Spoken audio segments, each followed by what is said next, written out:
So what does the Bible tell us about God? What is the Bible? What is the Word? If our founding father is revealed through his Word, what is revealed? Well, it's all listed here. Number one, just how perfect he is. Right there in verse 7. Now, I know my 6 grandchildren think I'm perfect, but they're going to find out that they're wrong. Because I'm Big Chief. They just, oh, Chief this, Chief that. I've just had Chief in my ear, coming out the other side of my ear. I love every bit of it. If anything needs to get fixed or done or given or handed out or picked up or diaper changed, I mean, just go to Chief and I send you immediately to Ducky, because I gave up doing that a number of years ago. I'm not perfect. Can I just say this to you folks? When we understand how imperfect we are, and the sooner we understand that, the sooner we're going to get off our human pedestal.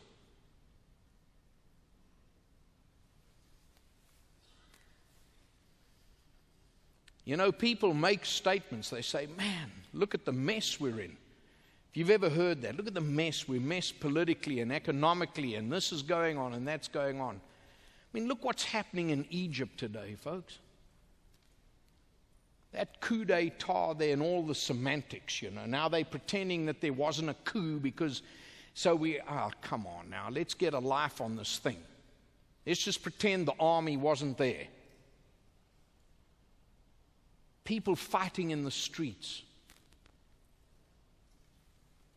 God's been trying to tell us ever since Adam and Eve sinned, and He showed us that He's the perfect one. Come to me, He said.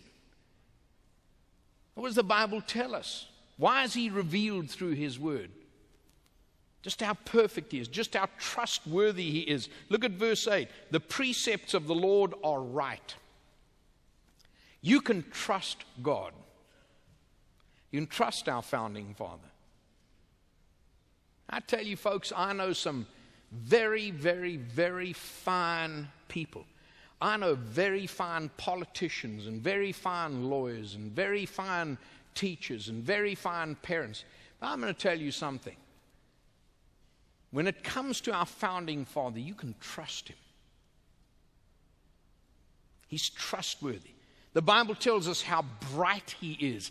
I love that. We read that in the second part of verse 8. The commandment of the Lord is pure, enlightening the eyes. How bright he is. The Bible tells us how right he is. Look at verse 9. The fear of the Lord is clean, enduring forever. The rules of the Lord are true.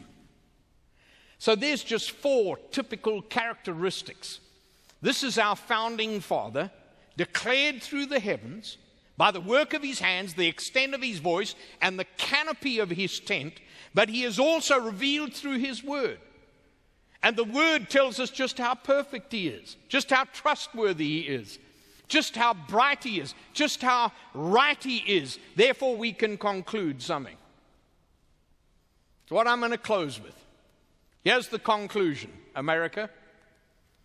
Here's what our founding father does for us. Number 1, he confronts us.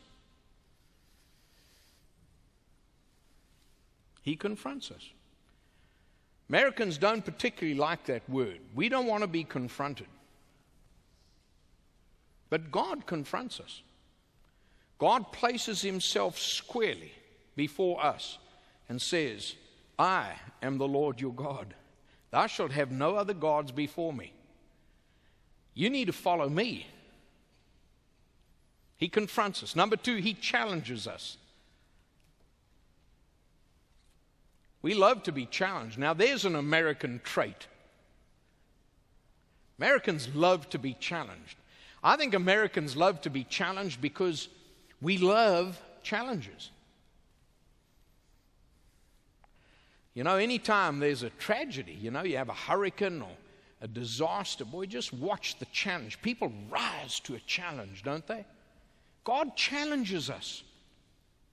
I think we should come together as a nation, say, Lord, confront us more, challenge us more.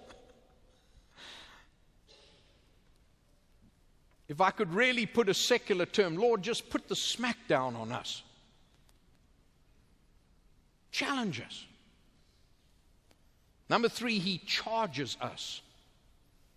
Changes us. He changes us.